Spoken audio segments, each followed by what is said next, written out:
So, Major, in an interview, House Speaker Paul Ryan said the Iran deal will likely stay in place. What impact could all this have on the deal? One of the more important developments this week, and there have been many, Vlad, at the White House, actually cropped up for the very first time Saturday when the White House released a quote-unquote readout of the president's conversation with King Salman of Saudi Arabia. In that readout, it said the two leaders agreed the Iran nuclear deal would be vigorously enforced. This was the first formal declaration by this new Trump White House that the Iran nuclear deal negotiated by former President Obama and his administration would remain. But here's the central and important difference, and it's been backed up by new sanctions levied today by the Trump White House against 25 individuals and entities said to be contributing to or trying to advance Iran's pursuit of ballistic missile technology. This White House will confront Iran on issues tangential to the Iran nuclear deal and other things that it believes are destabilizing in the Middle East. And the key distinction here, Vlad, is the Obama administration was unwilling to go down that road. Why? Because it believed and calculated that confronting Iran on issues not directly related to the Iran nuclear deal would undermine Iran's support for that deal itself. And the Obama administration put that deal, its negotiation, and then its maintenance above all other foreign policy calculations with Iran.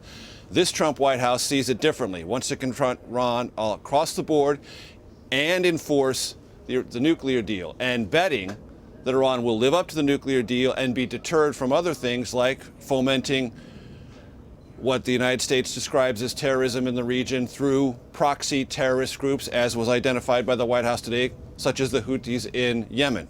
So the big distinction and the big takeaway from this is the Iran nuclear deal stays. The Trump White House wants to enforce it vigorously, but it is also willing to challenge and ratchet up the rhetoric with Iran on other issues it considers either harmful to U.S. interests or destabilizing in the region. Major, let me switch gears now. On Friday, the State Department said that fewer than 60,000 visas of people from those 7 Middle Eastern nations were revoked after the president's travel ban. A Justice Department lawyer said more than 100,000 were revoked because of the order. How are their numbers so different? Because the right hand and the left hand simply don't know what's going on. This has been an ongoing story since the executive order was signed Friday and begun to be implemented over the weekend. To call it chaotic is generous because there is simply no firm information about who this executive order applies to, under what conditions, and how many people are affected by it. The Department of Homeland Security, just to add another element to this, Vlad, this afternoon put out yet another clarification about who does or does not have to meet all of these new requirements for entry into the United States. This would constitute the third or fourth official clarification, either from the White House or the Department of Homeland Security, about what this executive order actually means. So when the State Department says one thing, and in court papers filed in Virginia by the Justice Department, and those numbers are off by 40,000, all you can take away from that is nobody has a firm grasp on what this order means or who's affected by it. And Major, Trump advisor Kellyanne Conway tried to back up the travel ban. In an interview on Thursday, she said President Obama had a 6-month ban on the Iraqi refugee program after 2 Iraqi men came to America and led what she called a massacre in Bowling Green, Kentucky. Neither of those statements are true. Walk us through that, and what's the fallout? It wasn't a ban in any significant sense. There were restrictions placed on Iraqi refugees coming into the United States by the Obama administration, but thousands came in. They were vetted, but they came in. It wasn't a ban. Point one. Point two, there was never a massacre in Bowling Green, Kentucky, as Kellyanne Conway suggested. She said it wasn't covered very much in the media. Well, there's a good reason. There was no massacre. There was an episode in 2011 where 2 Iraqi refugees were arrested, subsequently convicted on federal charges of trying to send money and weapons to al-Qaeda.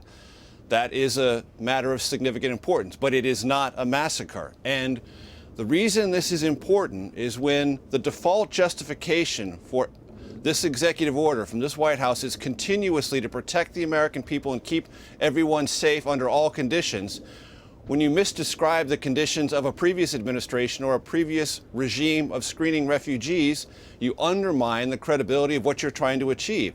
Facts matter, statements matter, clarity matters, and on this score, Kellyanne Conway had none of those things. And on another score, Major, I mean, the highlight of the week for the Trump administration was clearly the president's nomination of Neil Gorsuch to the Supreme Court. The White House said both Gorsuch and the other top contender were going to be at the White House for the announcement. They said that, but it turned out that wasn't the case either.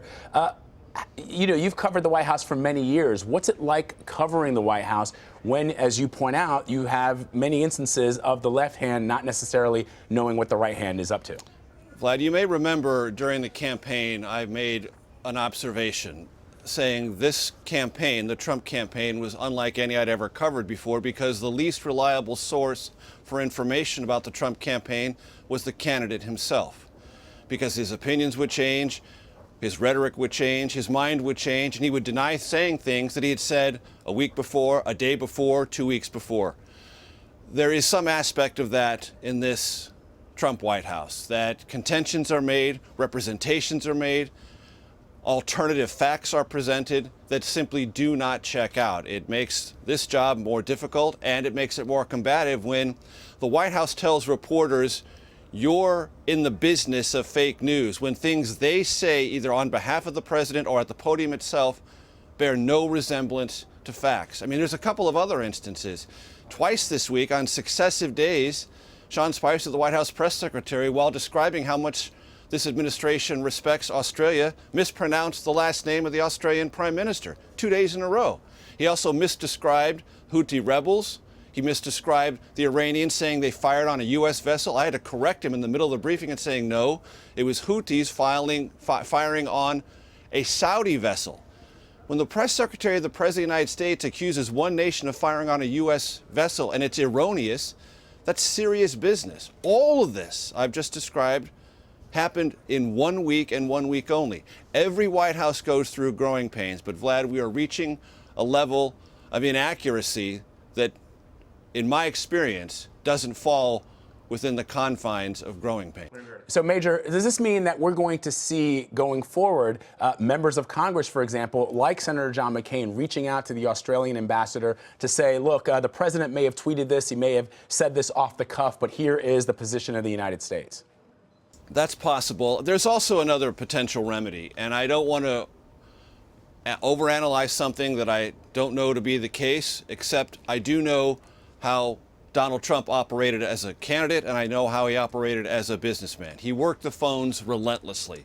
One of the ways Donald Trump, and I suspect this will be true as president, gathers information and takes a read on people and situations is by talking on the phone all the time. So my sense is he will have lots of phone calls with lots of foreign leaders, far more frequently than previous presidents, because that's how he learns about the world, that's how he gathers information. So my sense is, yes, some world leaders for this early stage of the Trump presidency may be caught completely off guard and left completely uncertain about what his intentions are or what tweets mean or what statements from the podium in the White House briefing mean. But they may be followed up and they may be clarified by conversations with the president himself. I think all of us ought to at least consider that as a possibility. But to your point, senators have already said, John McCain and others, that they will go out of their way to reassure allies made nervous now by pronouncements from this White House. We'll just have to see how it all plays out. Finally, Major, you have a new version of the Takeout that came out this morning. Tell us about it. The Takeout podcast is a new endeavor in my journalistic life. It takes us out of the confines of certainly the evening news or the morning broadcast, which tends to be 90 seconds, 2 minutes, and it's a much longer conversation, 35, 40 minutes, perfect for your time on the elliptical, perfect for that time walking the dogs or going out for a walk by yourself or with your significant other. And it's a conversation with people who are involved in policy and politics in Washington. It's over lunch at a D.C. restaurant, so there's kind of a theater of the mind experience. You get to hear us order, and actually we don't spend a lot of time chomping our food into those very sensitive microphones, but you know we're having a meal. And I will tell you this, Vlad, it relaxes all of our guests. It creates a conversation not unlike many of our viewers have at home or at their local pub.